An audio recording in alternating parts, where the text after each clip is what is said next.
In the year 480 BC, the mighty Persian Empire, under the rule of King Xerxes, marched towards the Greek city-states with a massive army, determined to conquer and enslave them all.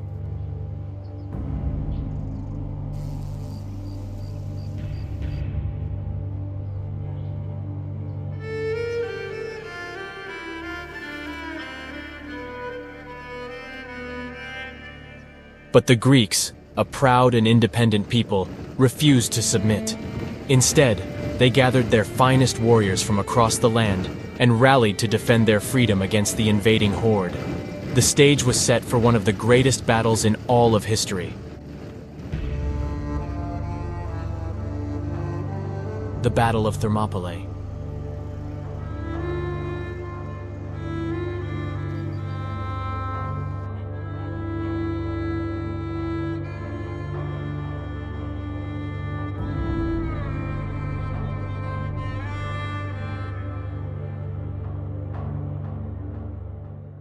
The Persian army was in complete disarray, having suffered a devastating defeat at the hands of the Athenians and their allies on the battlefield of Marathon.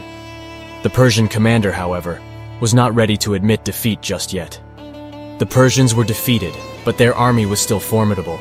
Their armada set sail towards Sunium, with the intent to bypass Attica and attack the now unprotected city of Athens. As the Athenians had left a small contingent to tend to their fallen, and the rest of the exhausted but triumphant hoplites began a forced march back to Athens. The Athenians, being aware of their magnificent triumph, now started to prepare for a potential Persian counterattack. Exhausted both physically and mentally, the Athenians arrived in Athens just in time as the Persians appeared on the horizon. Thanks to their heroic efforts, the city was saved as the Athenian hoplites, already arrayed for battle and waiting along the shore, deterred the Persian armada, who after riding at anchor for a while, decided to sail back to Asia. This was arguably the most important victory the Greeks had achieved in their history to that point, and without it, Western civilization may have looked vastly different today, or may not have even existed at all. From the Persian perspective, this was an unexpected but also insignificant setback, as two of their main objectives had still been achieved during the expedition. Eretria was punished, and the city of Naxos fell to their might.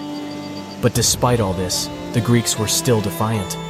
The blow to the prestige of the Persian king was more significant than a military setback, and when the Persian ruler Darius learned of the outcome of the Battle of Marathon, he was completely incensed, immediately raising a new army with the intention of subjugating all of Greece. For 3 years, the greatest empire in the ancient world mobilized its resources for the full-scale invasion and occupation of Greece. Preparations began in earnest, with a huge army being gathered from all corners of the empire, supply depots being built along the planned route, and even a canal being dug across the isthmus of Mount Athos. Preparing for this, the Greeks, united for the first time in their history, and formed an unofficial confederation of city-states, with the salvation of Hellas as their common cause. The Athenians, under the guidance of politician Themistocles, decided to build a massive fleet, named the Fleet of Triremes, interpreting a Delphic prophecy in their favor, while the Spartans attained the de facto military leadership of the Greek coalition.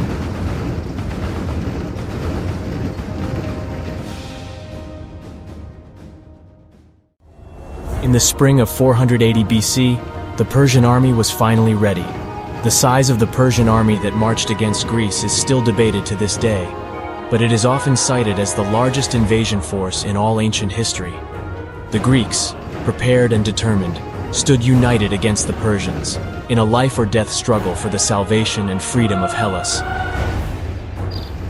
It was a blazing summer in late August of 480 BC, when King Leonidas, the leader of the legendary Spartans, set his army of 300 warriors and 7,000 Greek allies in the narrow pass of Thermopylae.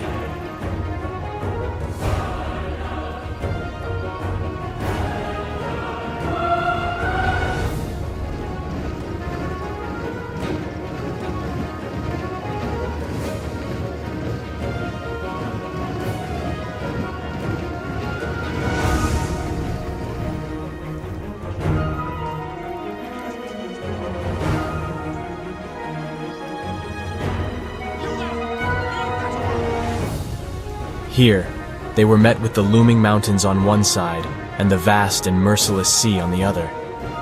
But King Leonidas had spotted something else, something that offered more than just a defensive advantage. The pass had once been protected by a formidable wall built by the local Greek Phoenicians to keep enemies at bay. Yet time had taken its toll, and the wall had fallen into ruins.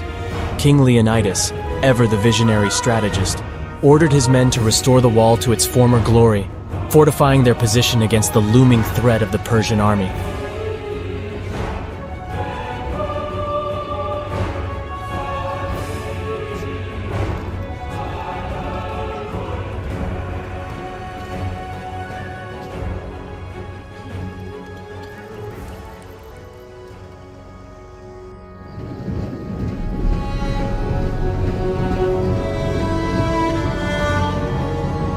Days passed, and finally the Persian army was sighted across the Malian Gulf, just a few miles from the pass.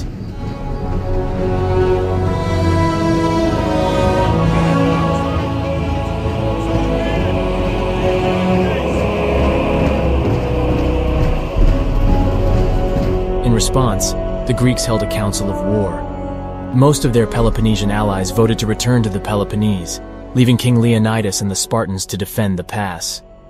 When one soldier complained that the arrows of the barbarians would block out the sun, King Leonidas replied, "Wouldn't it be nice, then, to have shade in which to fight them?" King Leonidas understood that his forces were too small to withstand the vast Persian army, and so he sent messages to nearby Greek cities, calling for reinforcements. Meanwhile, Xerxes, the Persian king, sent a scout to assess the Greek army's strength and position. When the scout arrived at the Greek camp, he was amazed to see the Spartans exercising and grooming themselves, completely unfazed by the imminent threat. The scout rode back to Xerxes and reported the apparent apathy of the Spartan soldiers. King Xerxes then sent an emissary to negotiate with King Leonidas, offering the Greeks their freedom and the chance to resettle on better land. When King Leonidas vehemently refused these terms, the emissary read a written message from Xerxes, demanding the Greeks to surrender their weapons. King Leonidas replied in his famous laconic fashion, "Come and take them!" King Xerxes believed that such a small force would not dare defend the pass, and so he waited 4 days, giving the Greeks time to disperse. But the Greeks only grew stronger, psyching themselves up for the inevitable clash.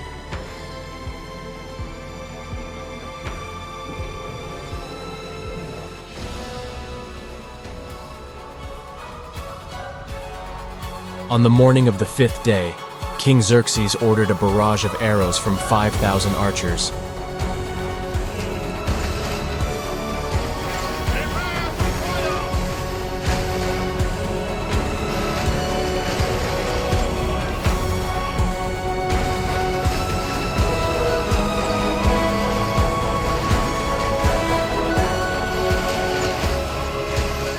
But despite the sheer number of projectiles, they had little effect on the heavily armored Greek hoplites.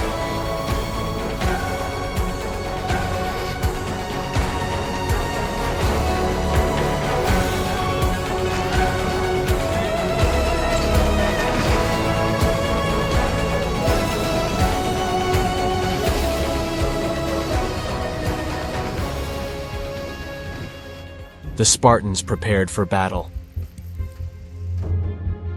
Spartans! Every breath that you have taken has led you to this moment.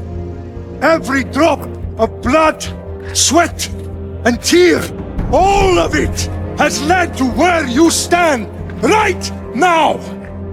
The Persians come to make slaves of us all. I have a better idea. I say we drench the gods with their blood!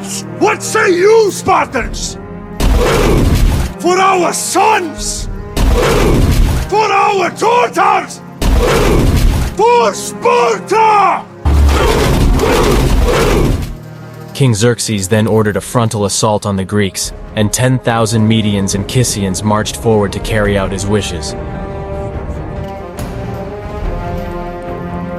But what followed was close-quarters fighting that played into the strength of the heavily armored hoplites. The Persians' numerical superiority was rendered useless, as line after line of soldiers fell in front of the tightly packed Spartans. fighting shoulder to shoulder, shield to shield.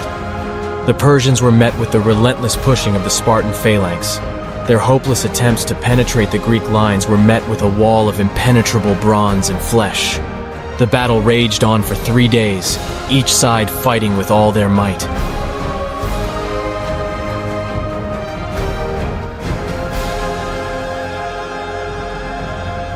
Until suddenly, disaster struck. King Leonidas fell, and soon after his 300 men followed, and faced their glorious fate. They would be remembered as great warriors who fought with honor. The Persian army claimed the pass, but the cost was high, and they would never forget the bravery and tenacity of the Spartans and their Greek allies at the Pass of Thermopylae.